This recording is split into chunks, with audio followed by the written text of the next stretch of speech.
My name is James Payne. The Commission has honored me with being its chair.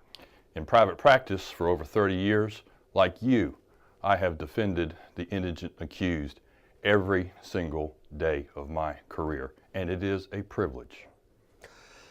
My name is Staples Hughes. I'm a member of the North Carolina Commission on Indigent Defense Services. Hi, my name's Darren Jordan. I'm an attorney in Salisbury in Rowan County, and I'm also on the IDS Commission. My name is Dorothy Hairston Mitchell. I am an assistant clinical professor and supervising attorney for the Juvenile Law Clinic at North Carolina Central University School of Law. I have also practiced for my entire career as a parent attorney in abuse, neglect, dependency cases, as well as I've represented children in juvenile delinquency court. My name is David Teddy. I am a commissioner with IDS. In my second term, I'm from Shelby, North Carolina, and I practice criminal defense law in Shelby. Good morning. My name is Art Beeler. I am one of the members of a commission, and I thought it would be a little interesting to know that I'm a non-lawyer. I come to the commission as an appointee of the governor, as a non-lawyer. I spent over 35 years as an employee of the Federal Bureau of Prisons, and have done a considerable amount of work with inmates since then, and reentry and those kinds of activities. My name is Lisa Menifee. I am the Chief District Court Judge of Forsyth County, North Carolina. That is the 21st Judicial District. Hi, my name is Brian Cromwell. I'm a partner at Parker Poe Adams and Bernstein in Charlotte, North Carolina. My practice is mainly white-collar defense. I was a former state prosecutor in Mecklenburg County, North Carolina, and a federal prosecutor with the U.S. Attorney's Office in the Western District of North Carolina. Hi, my name is Chris Muma. I'm a post-conviction attorney, so I look at cases after people have been convicted. So I've seen firsthand how not having proper representation can impact somebody.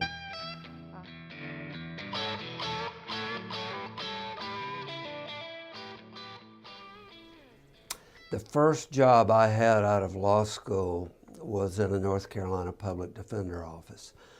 And I was so excited to get that job. It was in an office that had a lot of young, energetic, motivated folks, worked hard, really wanted to do a good job for their clients.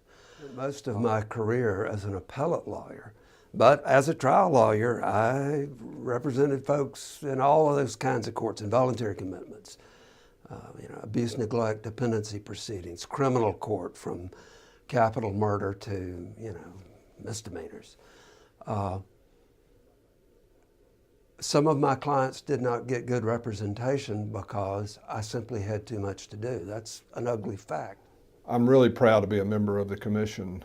When I first started practicing back in 1988 and took some court-appointed work, a fair amount of court-appointed work, most of the clients that I saw initially perceived me and other lawyers that do court-appointed work as working for the government, and really didn't feel like they were getting good, solid representation. That was before the days of IDS. And I really can understand why some clients would feel that way, because with the advent of the IDS Commission, I've seen a shift, a sea change in the perception that court-appointed lawyers receive from their clients, because the field is leveling.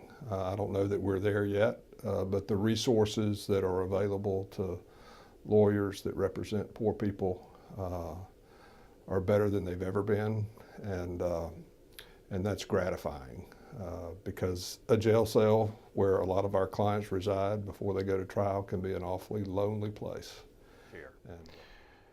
By your example, by your devotion, you put into practice a timeless biblical principle, serving the least of these. By your service to the indigent accused, you serve your fellow man, you serve your fellow countrymen, you protect the Constitution. Please know that this thanks to you comes from a Republican, a retired Marine officer, and a fellow private practitioner. Attorneys are told not to represent themselves when they're charged with something because it takes having an independent person looking at the case and thinking about what's in someone's best interests. So if attorneys shouldn't represent themselves, imagine how important it is for someone who doesn't know anything about the law, doesn't know anything about the process or the risks that are before them to have proper representation. I've seen many cases where people have been convicted through plea bargains without attorneys or have represented themselves because they just wanted to get back to their jobs and get back to their families, thinking they can fix the problem later. And after a conviction occurs, there's no going back. It's very, very difficult to overturn what's already been done. So it's so important that people have proper representation to explain the consequences, protect their rights, and ensure they have proper representation to protect their interests when they do go to trial.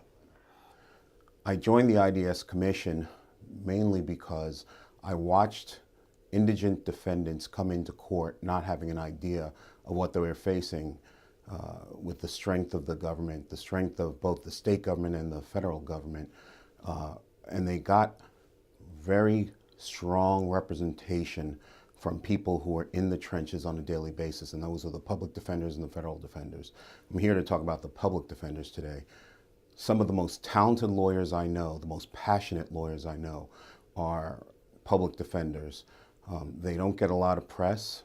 They don't get a lot of opportunity to tout their skills.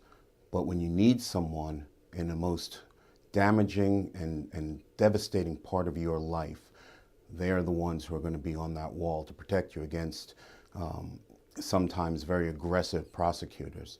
I'm very proud to serve on the IDS Commission. Court. And so I would like to state how important it is to have great counsel or great attorneys advocating for parents and children in juvenile court. That courtroom, as we all know, has more of a holistic approach, and I believe that it takes a special kind of person who is willing to commit to learning that area. Juvenile law in particular is a more specialized area, as well as how important it is to being an advocate in the courtroom, but even more than that, how important it is to have great advocacy for those parents and children outside of the courtroom. I want to just let everybody know that how important public defense is to me. I've been practicing law for 27 years and have been working as a court-appointed attorney for the last 19 years. And I think it's very important, the job that we do.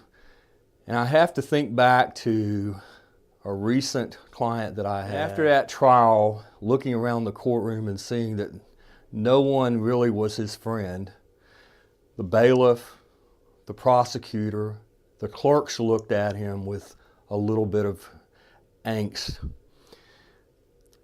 He looked at me after the trial and he said, "Thank you for representing me, because I didn't have a friend otherwise in this courtroom." That's what public defense is for me. And I think one of the most important things that the Commission does is to make sure that prisoner litigation is done appropriately. And people would think, well, you're a prison warden, why are you wanting prisoner litigation to be done appropriately? There's two reasons for it primarily. One is you want to make sure that the litigation is sound and reasoned, and that you have something to have a good stance on. And number two is oftentimes it is through litigation that you find out that things need to be corrected. And when I think about why the indigent defense is important to me and to the people I serve in the county, it's just so obvious. It's hard to answer. We have so many people in our district that are entitled and deserve great representation, and they are unable to afford to hire their own attorney for any number of reasons. They live in poverty, they earn a minimum wage, and they're maybe only able to work one job due to family responsibilities, or they're on a fixed income, or even they're 16 or 17 years old. They're being treated as adults in our courts still, and they're in school. How do they hire an attorney? So that's where the public defender system is just invaluable to everyone who lives in the community, because it ensures that justice is being served and people have the help and assistance they need in making the best decisions when they're in that system.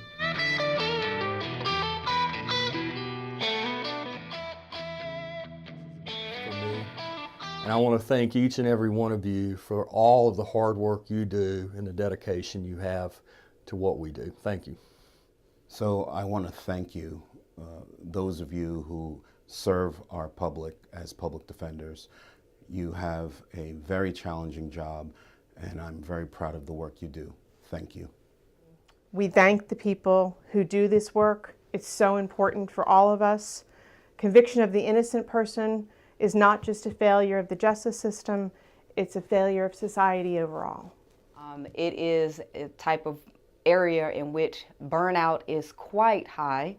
And so I thank all of the public defenders and defense attorneys across the state of North Carolina who have been willing to commit to that work in general, as well as fighting for parents and children, and not only helping them to be successful in the courtroom in those cases, but as well as be successful in life.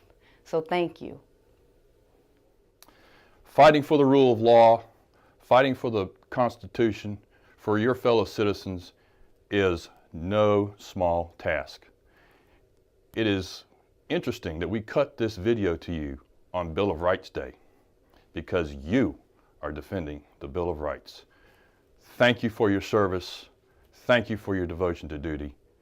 God bless you. Thank you.